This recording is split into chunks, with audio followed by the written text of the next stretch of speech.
Eu vou repetir. Segundo destaque, chamado, um só corpo, muitas partes e funções diferentes. Está em Romanos 12, do versículo 3 ao versículo 8. Romanos 12, 3 a 8, diz assim a palavra do Senhor. Por causa da bondade de Deus para comigo, me chamando para ser apóstolo, eu digo a todos vocês que não se achem melhores do que realmente são. Pelo contrário, pensem com humildade a respeito de vocês mesmos e cada um julgue a si mesmo conforme a fé que Deus lhe deu. Porque assim como em um só corpo temos muitas partes e todas elas têm funções diferentes, assim também nós, embora sejamos muitos, somos um só corpo por estarmos unidos com Cristo. E todos estamos unidos uns com os outros como partes diferentes de um só corpo. Portanto, usemos os nossos diferentes dons de acordo com a graça que Deus nos deu.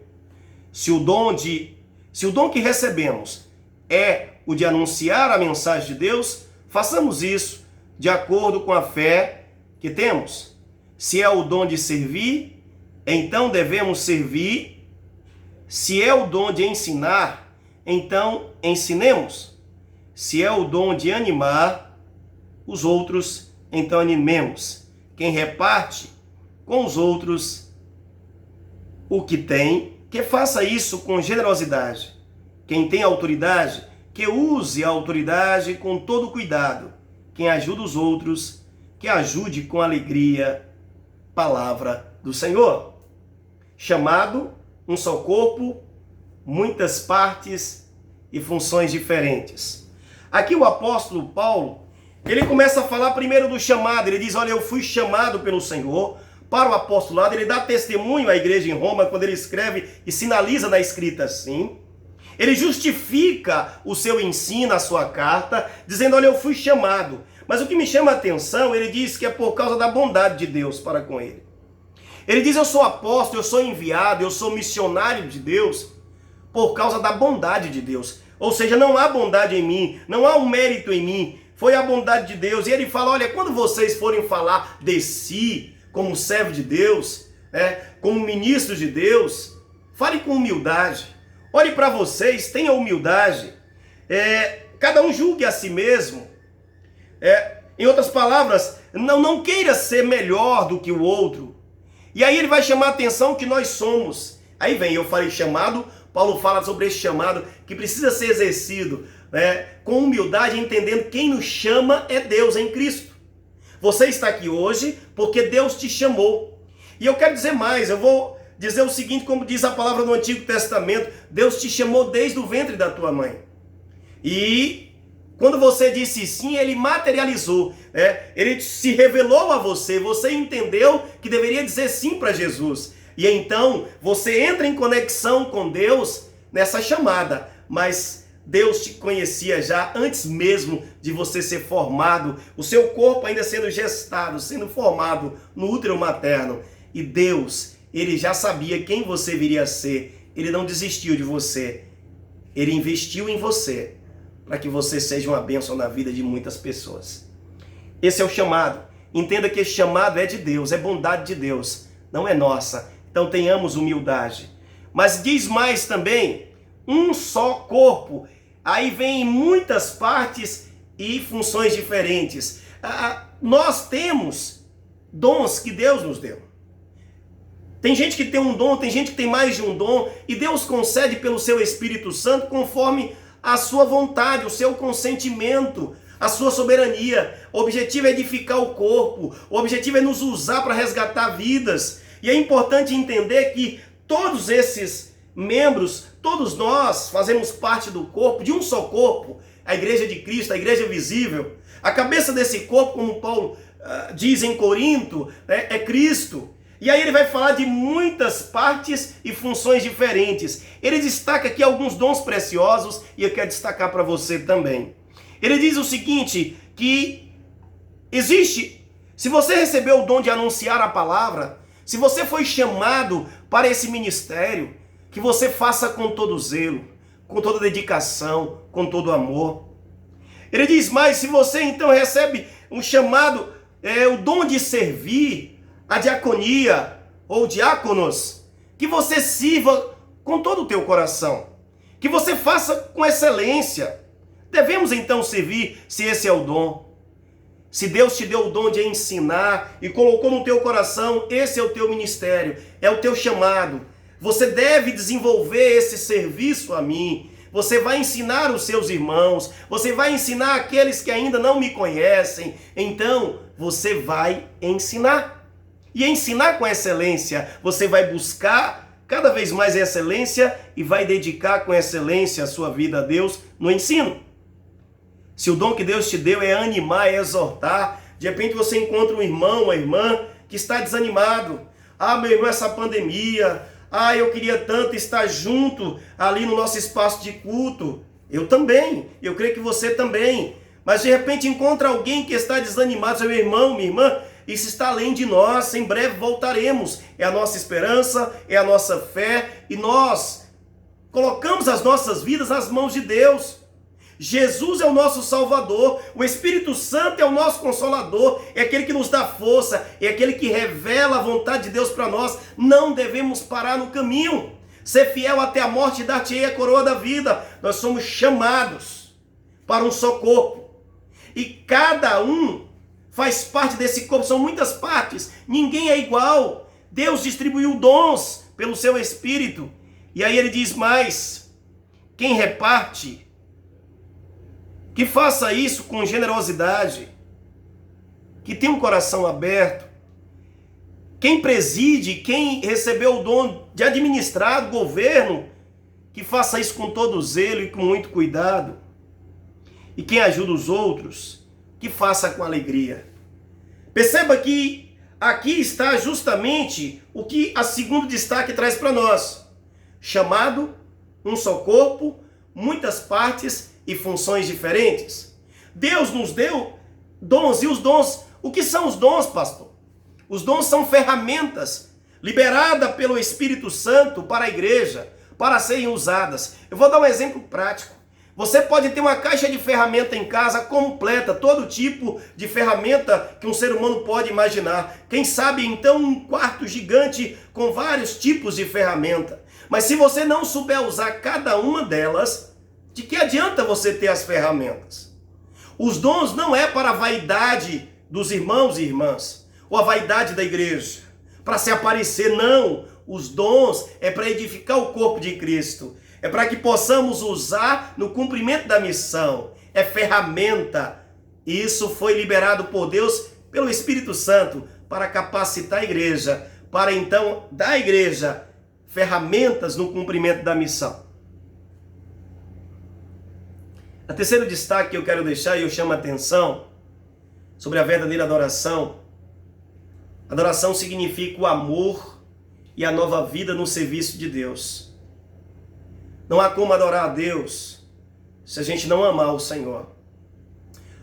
Tiago, quando ele pensa na questão da obediência, quando ele pensa na questão da fé, ele não pensa na fé dissociada da obediência.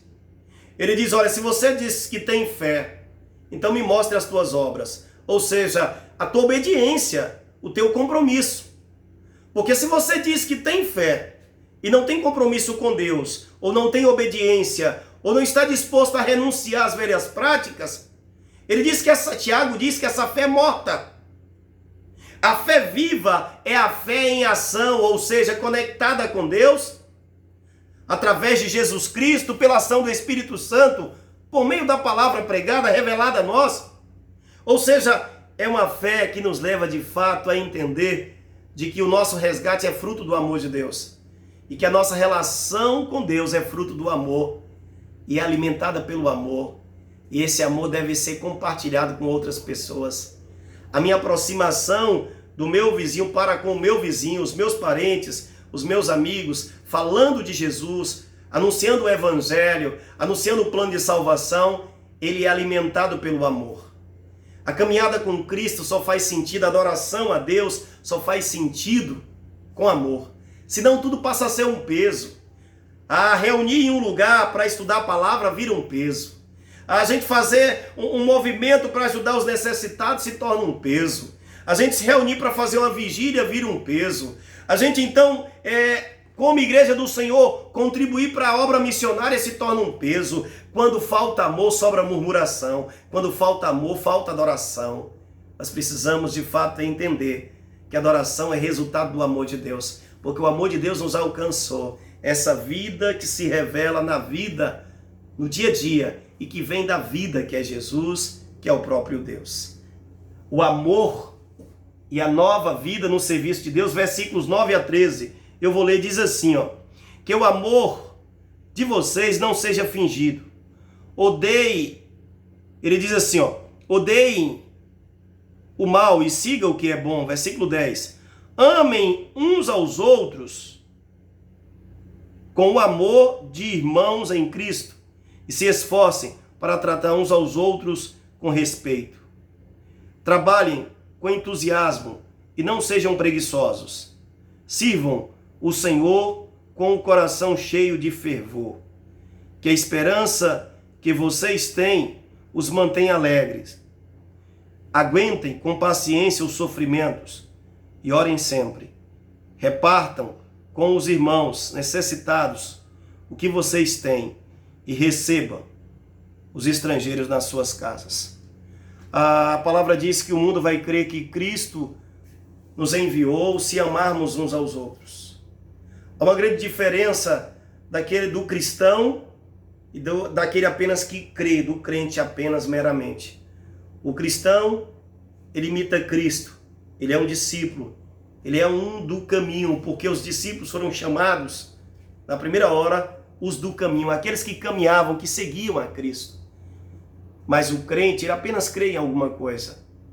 E o crente pode crer em qualquer coisa. Mas o cristão, ele crê em Jesus Cristo. O discípulo, ele segue Jesus, ele imita o Mestre.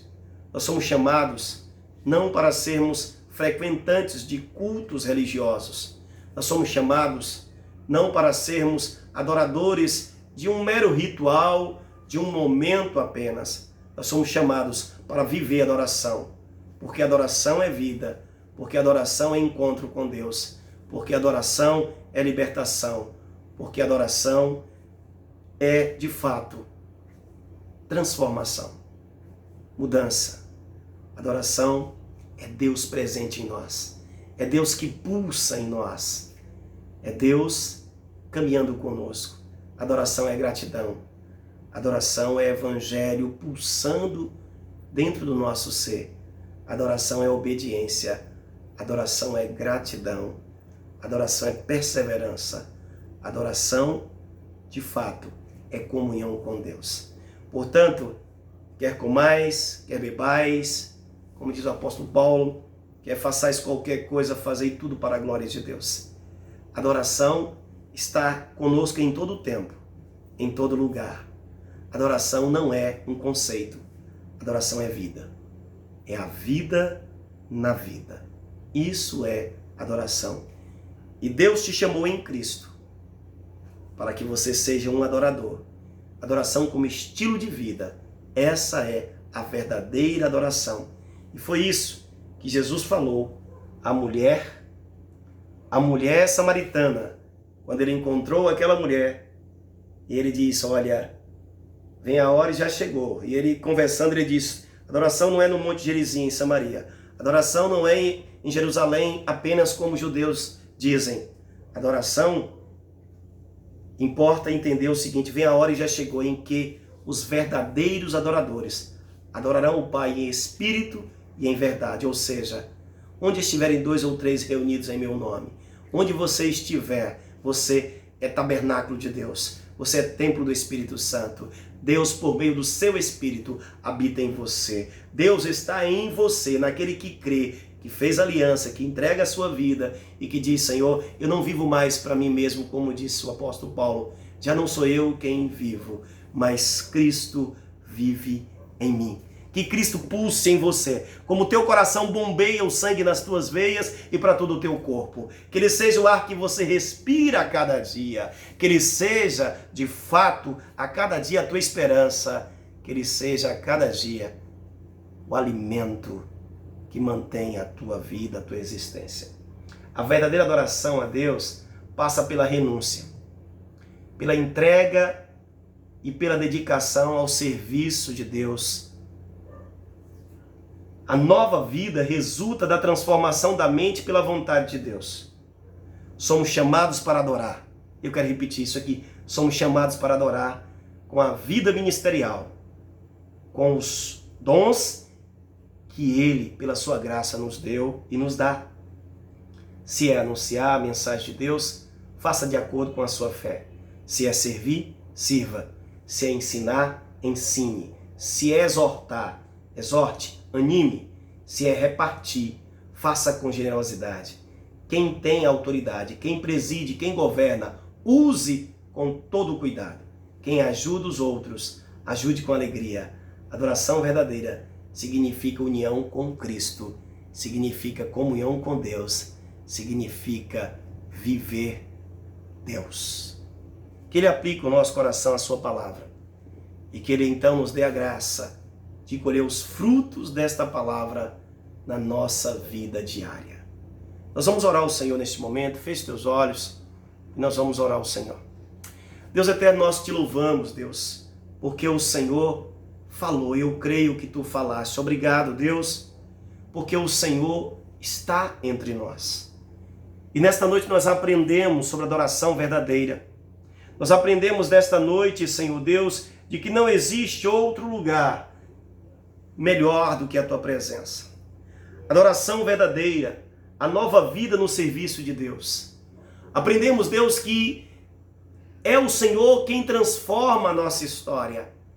E essa adoração é um movimento de caminhada contigo. É um movimento, Pai, de comunhão e obediência. É um movimento de libertação, de descortinar, de aprender, de receber a revelação da tua vontade para nós, pela tua palavra, pelo mover do teu Espírito.